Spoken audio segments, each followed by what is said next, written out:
All right. Well, hello, and welcome everyone to our BG5 Live. Great to have each and every one of you here live in our Zoom room, watching via Facebook Live or watching via the recording. Today is June 15th, 2021. This is episode 109. And today we're going to be taking a look at trait number 12. And we're going to take a look at trait 12 in quality 3.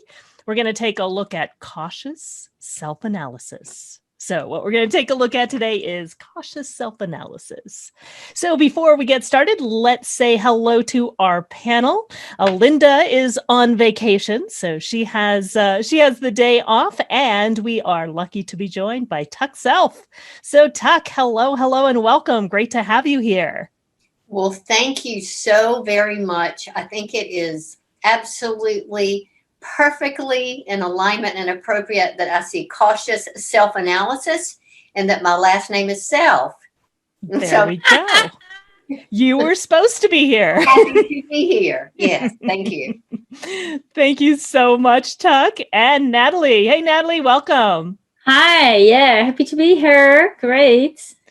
Excellent. And my name is Karen Sherwood. And again, welcome to you all. Let's dive in and take a look at cautious self-analysis.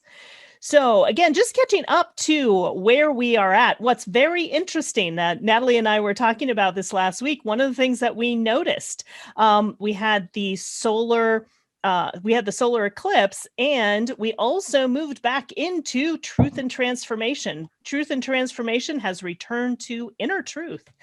So once again, there is that mental pressure to know the truth. So I wanted to point that out. Again, we are in June, and the theme of June is this emotional communication and action to provide progress, to gather together, what we took a look at last week, love humanity, and sit in stillness. So we did take a look at progress a couple of weeks ago. Change, the secret is no expectation. Then we took a look at gathering together last week in the 45. The beneficial attraction of like forces.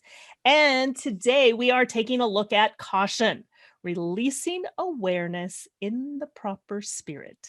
So we're going to take a look at what that's all about. And then next week, we'll take a look at diversity, which is modesty, extremes. It's the love of humanity. And then we also have stillness after that in the 52, focused on channeling energy like a mountain, right? Stillness. So again, I find it quite fascinating that we've moved back into inner truth, and we are now wrapping up, in a sense, the last of the emotional communication traits, right? We took a look at the 35, we took a look at the 45, we're now taking a look at the 12. We're also taking a look at the last of the individual communication and action traits as well.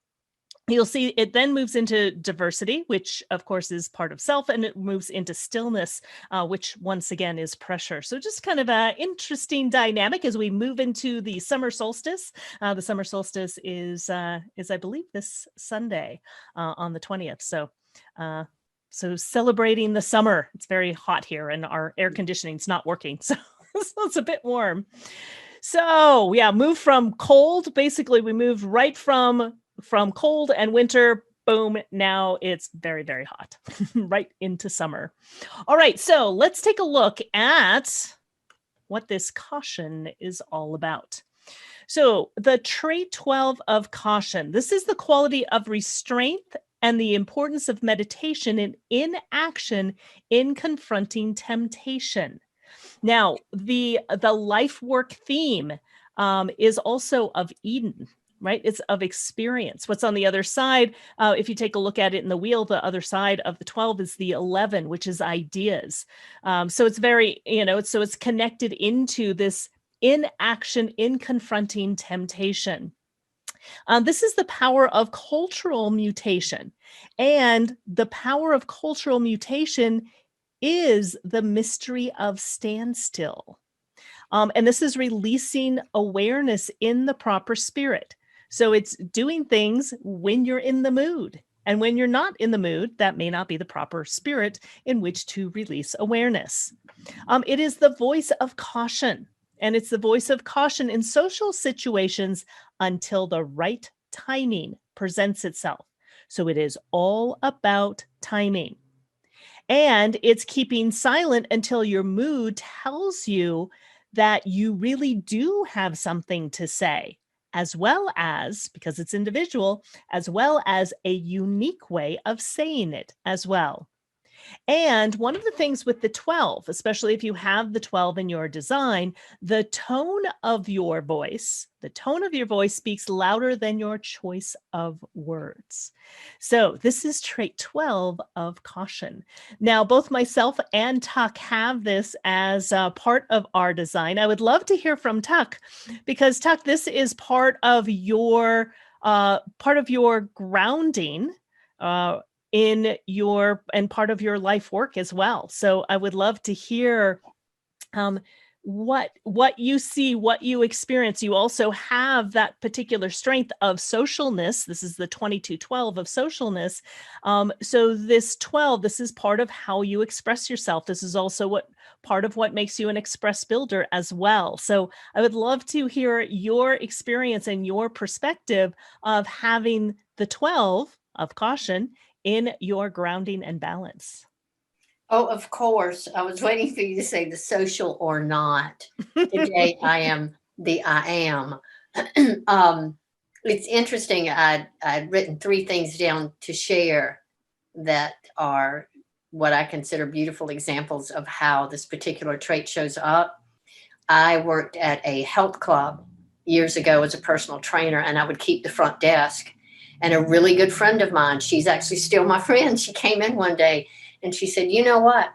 All I have to do is say good morning to you. And whatever comes back, whatever words you use, she said, in your tonality, I know immediately whether you're in a good mood or a bad mood to say hey to you or to walk the other way. And I got so tickled because I thought, well, that's typical. People really do tell me that when I speak, whatever that expression is, the tonality, they can pretty much always tell where my mood and my spirit is. That was one.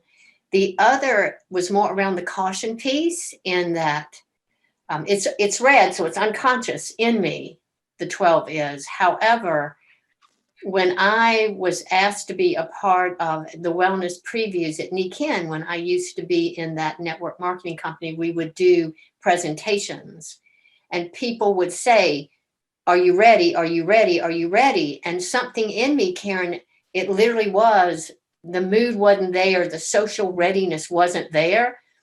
Normally, I would be highly insecure that I would be saying no. I'd be comparing myself to everybody, that I wasn't ready, that I wasn't good enough. But I flat allowed myself to not do it until I was fully ready and in the mood. And in hindsight, I will tell you, I was quite brilliant. I have thought that I was very articulate, and that was the feedback that I got. And then thirdly, I did that to you when I said yes to being the BG5 instructor. It wasn't until that day where I was really clear that I was ready, that I said to you, okay, I'm ready. I'm in the mood. Prior to that, there was this, it's not an insecurity so much as I really do get the caution. There are times when I hold back intentionally and people will say, how come you're not saying anything? How come you're not contributing? I'm not ready and available to do it. And it's taken many, many, many, many, many years to trust that about myself. Yeah, exactly. And it's part of how you make decisions as well, right? Because it's what defines your emotional intelligence. And emotional intelligence is not about making decisions, immediately. It does take time, and it's riding the wave until you feel like you're in the mood. This is also an innovator's strength, right? It's, you're an express builder. It's part of what makes you an express builder. You have a couple different strengths here that, create that express builderness. But this one in particular is really powerful because what you say has impact. It has emotional impact. And with the 22 on the other side, that can be grace or it can be disgrace. And you have that as your conscious core essence as well. Yes, my husband would say grace and disgrace. And I don't know how most people are raised, but what I experience is many of us have been told not to trust our feelings as young children, or not to be emotional, not to be that feeling oriented, which was counterproductive and intuitive to who I always knew myself to be. And I've said frequently, when I was given the information of my design, it was like somebody took their hand off the cork that was being held underwater, and that sense of freedom and expression. And now, given that it is part of my decision-making strategy, somebody either actually asked me today if I was willing to do something, and they are well aware that I've got to wait out my wave and, allow that clarity to emerge over time before I give them my cautious and yet articulated direct answer. Yes, I love that. I love that. And I love what you said too of, that sometimes we make ourselves wrong for these things. Like, why am I not making decisions fast enough? Or why is everybody else doing it? Comparing yourself to everyone else. Why is everyone else doing it and I'm not ready, or I'm not in the mood? To be able to know this information gives you the freedom. Like you said, the cork gets released. It gives you the freedom just to be you and not to worry about, your timing. And that's what's really key. Yeah, I love that. And I also have the 12 twice in my design. I have it in my past, or actually I have it in my future direction, both conscious and unconscious. And so it's very funny. It's interesting. We've been talking about this in the Profit Potential Coaching Certification. And I've been seeing this 12 at a whole different level. I also have it in the quality that we're going to be talking about today as well. So I'm going to talk a little bit more about that when we get to quality 3, because it is part of my environment where I be. And so it's interesting. It's not only where I be, but it's also who I see as well. So, so it's natural, Tuck, that we work together, since you have both the 11 and the 12, as I have them in my past and future direction, and you have them in your unconscious core essence and grounding and balance. You see me in your future. You say, I see you. That's me, the 12 in the first line. Exactly. So Natalie, I would love to hear a little bit about your experience, or what you see, or what you've witnessed, if you will, with the 12, because you don't have the 12, but you have the 22 on the other side. Yeah. So it's interesting because this is social caution, and I have social openness. Do I say that correctly? Yeah. Mm-hmm. Yeah, because then the strength is socialness. Yeah, exactly. So I have social openness of the listening in the now and being. There's also this mood thing about it, right? Because it is in the emotional intelligence, but it's there is not that like kind of there is no caution with it, right? So it is a different quality to it than both of you experience, right? And I do have some actually 2 innovators in my classes right now that their only strength is this strength. And it's so obvious that they really can be not in the mood. Or when they are in the mood, right? In the way they share, and also for themselves learning about this strength, right? They both were in my foundation course as well. They were really like, and then it's the only definition. So they're very open, taking a lot in, but still being an innovator, needing to initiate whenever they are in the mood. But then, so it's quite interesting for other people around you, right? And then for learning it yourself, like Tuck does. But once you know, but then for others to accept that you're not always in the mood, it can be a difficult one. And the other thing is that it is an individual strength, right? An individual quality, and there can be melancholy with it, right? So Yes. you can feel like there's something wrong and nothing's happening, and you kind of feel yeah. What the other thing about this one is also that a real good way to express is the through poetry or music or singing. It's acoustic, and then it can be very deep. This is also a creative strength. It can be deep, like the love songs you hear, and the way of expression. And another thing that comes to mind with this one, what I really like about this one, is that when you are in the mood and when your audience is receptive, exactly what it says here, the tone of your voice speaks louder than the choices of your words. Your actual words doesn't really matter, but your tone of your voice is what impacts, right? And if you're not in the mood, then it doesn't, and the words don't hit, and the tone of your voice is off, and whatever, right?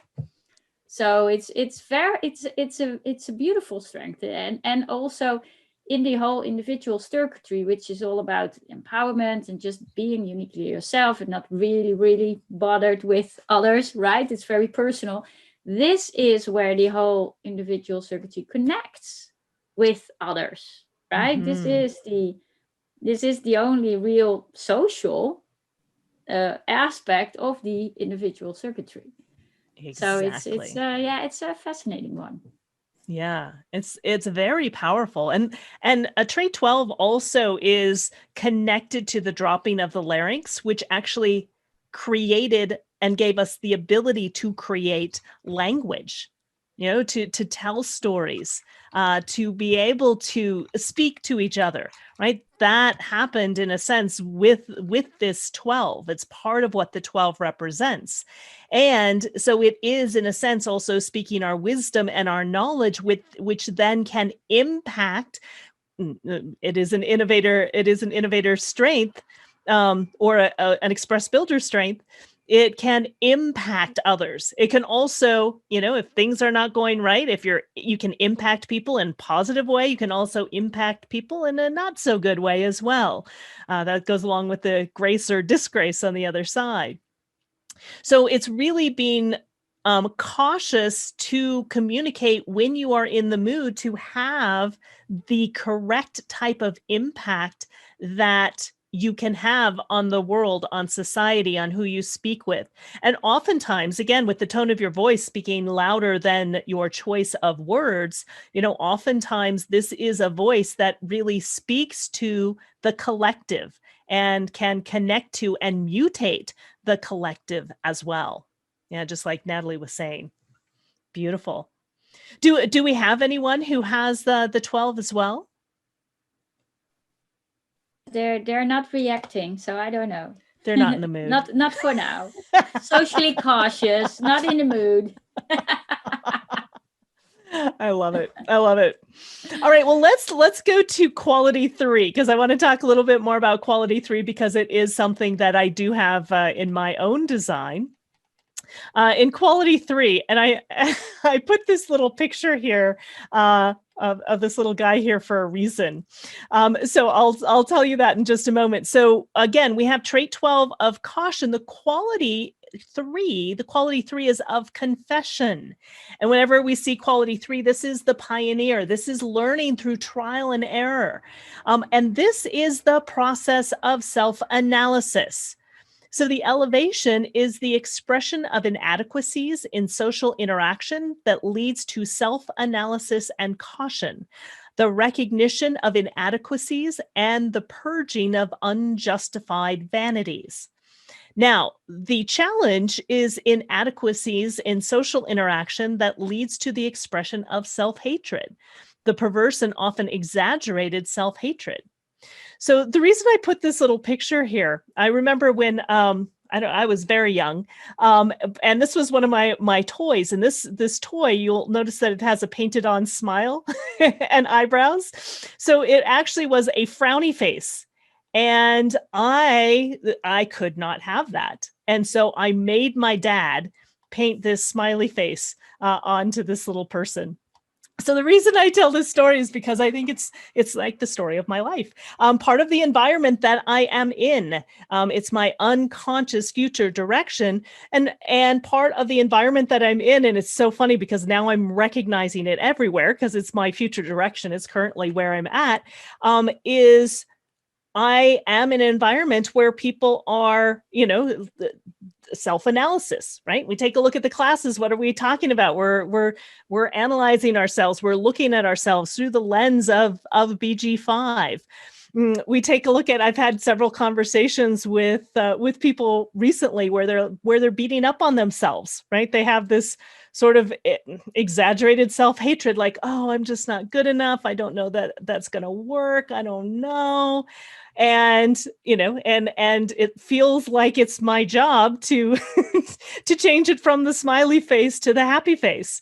And oftentimes in just being able to, through the trial and error, through supporting people, through knowing that there's nothing wrong with you, this is part of the process. And oftentimes part of the process is just as like Tuck was saying, right? You're not in the mood. Or, whenever you start something new, and this is part of my life work, whenever you start something new, you're not going to be brilliant at it right away. It takes time. It takes experience. It takes practice. And the more practice and experience you have, the better and better you become, right? So for those who are studying BG5 and going through the BG5 certification course, some of you have a lot of background, some of you have very little background, but through understanding the information, by, going through it step, by actually delivering the information, by practicing with others, you start to understand it. You start to get it at a deeper level. I found it for myself that the only way that I really learn is through this trial and error process. And oftentimes when I start something new, I'm like, oh my goodness, I'm horrible at this. What am I doing? I have no idea. I often have that deep insecurity of I have no clue what I'm doing. And I don't know, this panic of I don't know enough, or I don't know how to deliver it, or I'm not going to have enough information. So I pack back all of the courses with tons of slides so I don't run out of information, right? So this all plays into this, this process of self-analysis, by being able to also look at yourself and to be able to see those things that you beat yourself up about. When you have practice, when you have time, when you have that trial and error process, you gain more and more confidence. And you can also purge the unjustified vanities, right? It always keeps you very humble. This information, this knowledge always keeps me very humble. The more that I know, the more I realize that I don't know. And, and whenever I get like, oh, I know everything,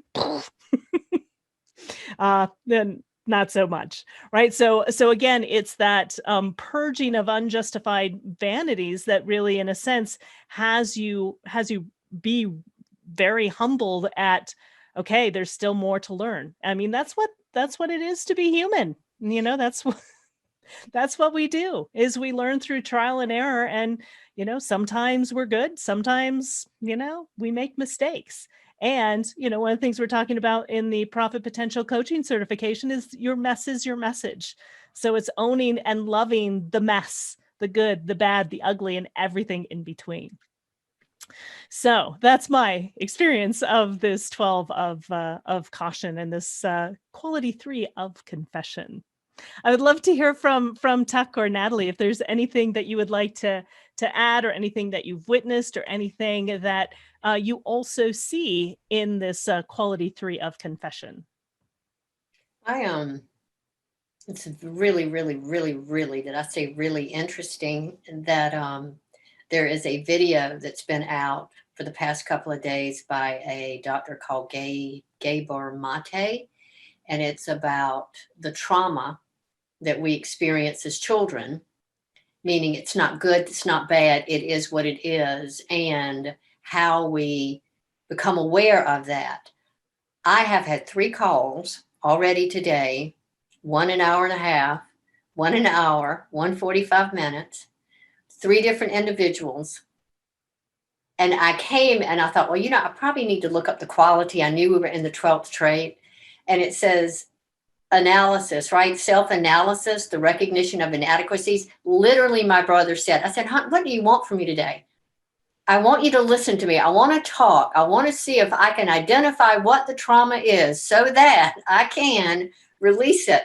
All 3 conversations, we have actually laughed at the fact that we were spending our time doing deep self-analysis today and confessing, what it was that is that block that we don't know that's there so that it can be released. So I find it absolutely fascinating that the trait is true, the quality is true and real as to how at least I'm expressing myself and interacting with the social environment that I live in. That's how it's shown up for me today. I love that. What a perfect example. And I think that's the brilliance of knowing and understanding, in a sense, how we get affected by whatever the background frequency happens to be, right? It becomes our conversation. It becomes, what we express to others. It becomes what others express to us. So that's really fascinating. Thank you so much for sharing that, Tuck. I love it.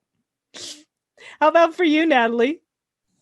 Yeah, I don't have that beautiful. That's just brilliant. So I don't even want to spoil it with whatever comes out of my mouth. Yeah. No, I don't want to add anything. So it would just be like, yeah, that's the perfect example of how this works, and exactly what you said, how it becomes what we speak. And yeah, exactly. Yeah. And again, is there anyone either live in our Zoom room or on Facebook that has anything to add? Do you see me sweating? I'm like, very cautious, everybody. No. Nothing. Wow. Nothing. Like literally nothing. Like other days we had like woo woo woo, all people joining in the conversation, but nobody wants to confess. No.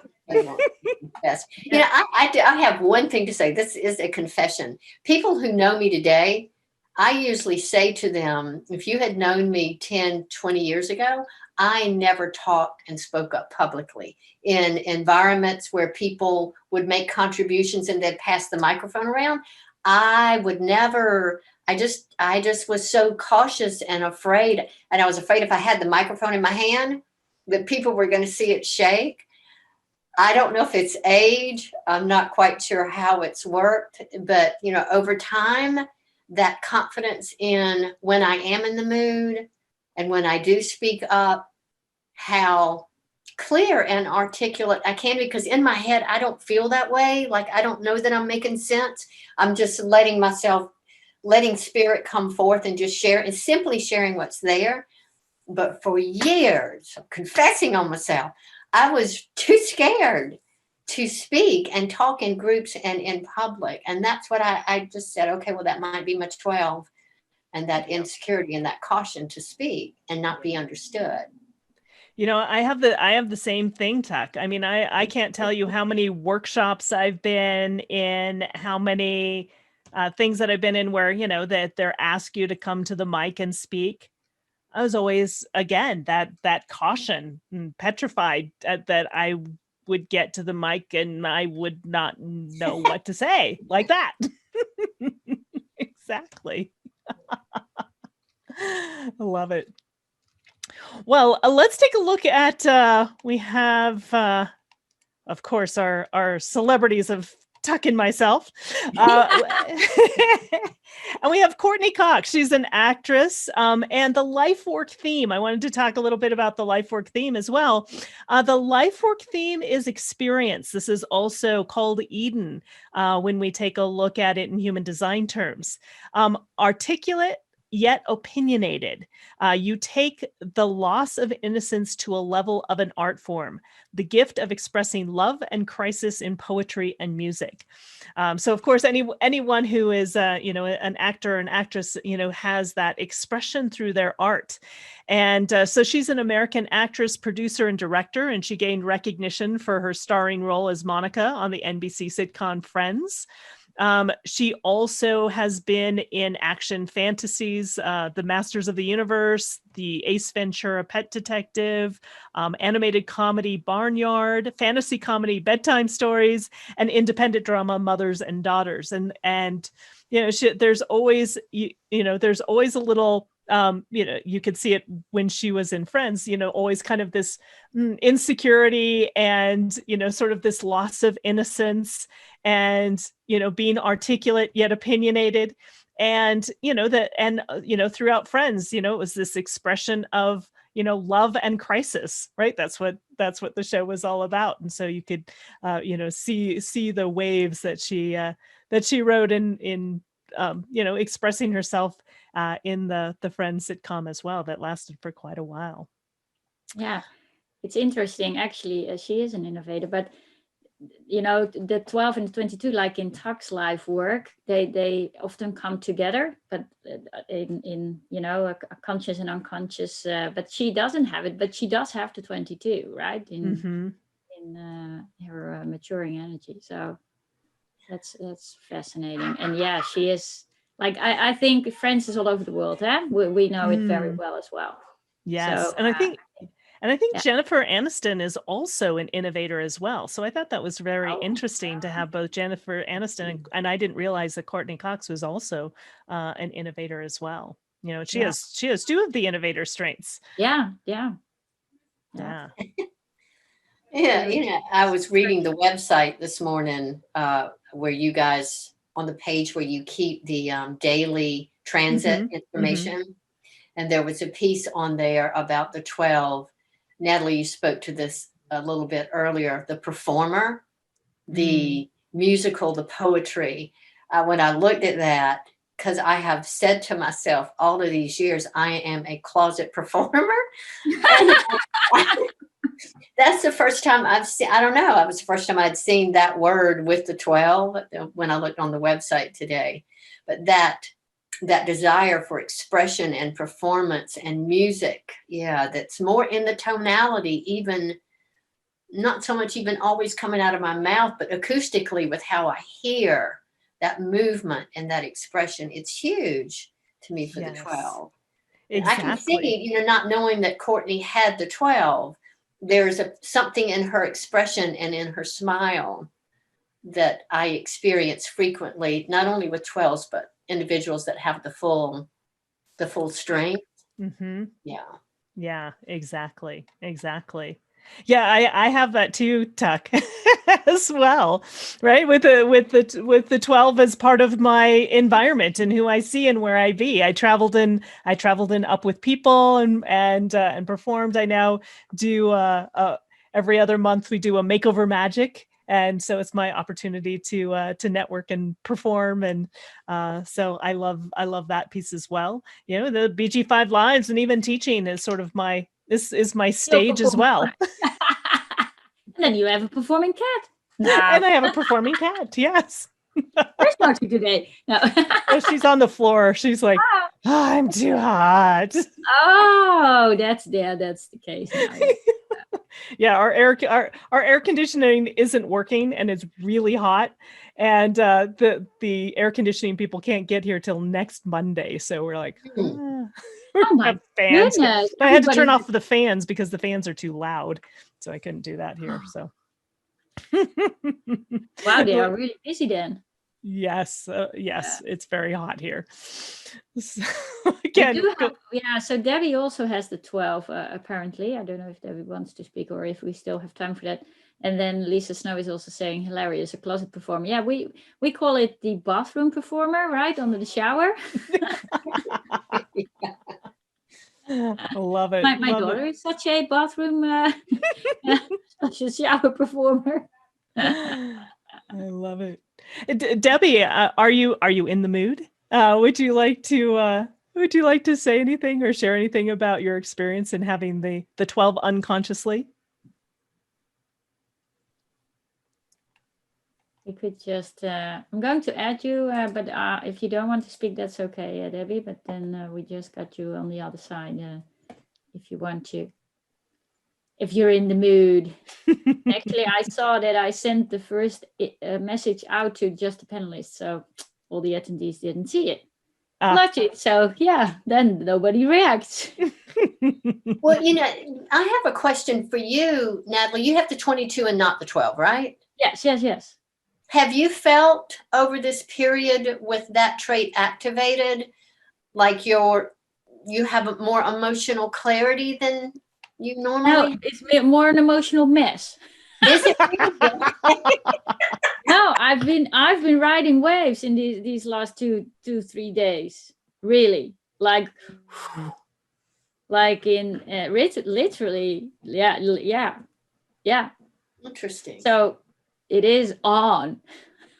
Yes. Yeah, it is on. And then in expressing, well, I've done the kind of, not the musical one, but the closet performance just in the park with my Cuban friends. So maybe that was the energy. I don't know. Yeah. But if you do have the 22 and you don't have the 12, right? And the 12 is now activated, it can tap into your emotions and have things be much more emotional.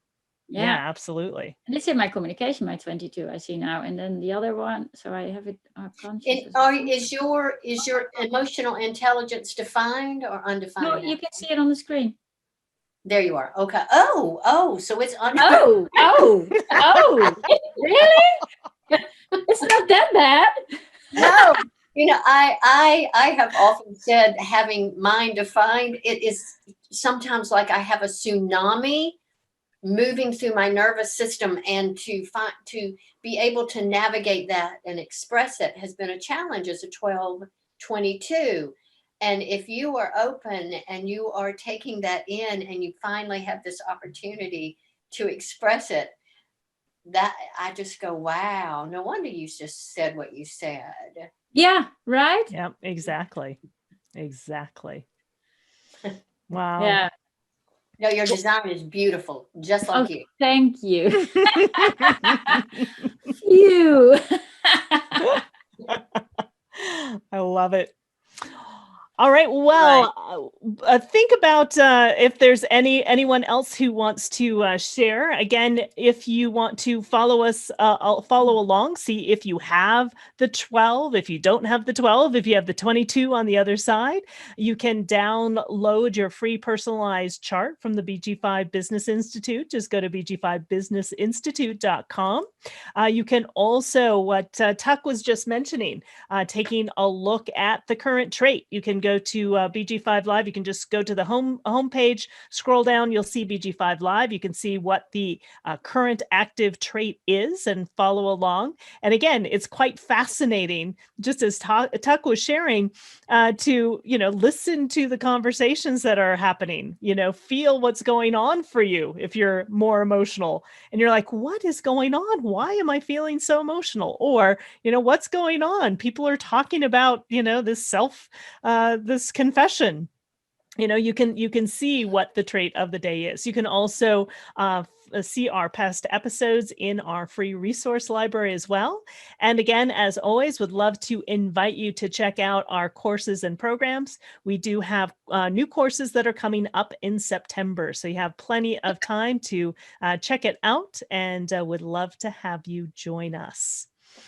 We do have one sharing. I would like to read it out. So yes, please. Lisa, yeah, because it's really beautiful how to demonstrate the experience. So in her experience with the 12 is that her husband always knows if something's wrong, even when it's tiny.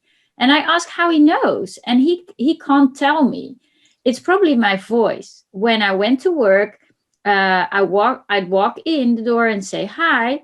And instantly everyone would ask me if everything's okay. I never knew why then, right? And now she knows, because it's the tone of the voice that speaks more than the words that you share. Yes, exactly. Exactly. Really great example. Thank you for sharing that, Lisa. Alrighty. All right, so let's wrap everything up. So, what I would love to hear from both Tuck and Natalie, I would love to hear what should we be paying attention to this week, at least in the next few days, as we continue to move through the 12. Natalie, we'll start with you. Be cautious. No. Yes. Yeah, maybe exactly as kind of in the of what Tuck was sharing here, what the conversations are about, and the conversations probably are about, you will hear the tone of voice and about emotionality or things that people are processing or going through, and it's always in the now, right? It's in what they feel now, and can be up or down, right? And so probably emotions will be expressed. That's interesting to be aware of. Yeah, exactly. And then if you're getting connected up, just ride the emotional wave that you usually don't have. Exactly. Beautiful. Thank you so much, Natalie. And Tuck, again, thank you so much for joining us today. It's been really fun and very rich. What words of wisdom do you have to share with everyone? Oh, let me words of wisdom. Let me see if I can be articulate. Here's what comes to me, given that you don't have the 12, like you just don't naturally have it. Pay attention to what comes up in the present moment. To me, all the individual traits and even this one have a lot to do with present moment awareness. Like whatever's there is there. And this is a beautiful opportunity to see what comes forth. My experience today, I have the thought my brother does not have the 12 or the 22. And again, I almost got angry at him because I did not want to do self-analysis with him. However, in hindsight, I go, the fact that I was available for him to do self-analysis today and need someone to be there and to be present with him, in hindsight, I'll go, good on you, Tuck. Good on you. So to be present to the fact that this may be a time where people are looking to release or to express themselves in ways that they haven't before, haven't had the courage to, haven't had the clarity maybe even to, around what was underneath that as an emotion. Yeah. Brilliant. Brilliant. Yeah. Thank you so much for that, Tuck. Yeah. And again, this is caution. And so one of the things that you may find is that people are a bit more cautious. People may not be in the mood. You may not be in the mood.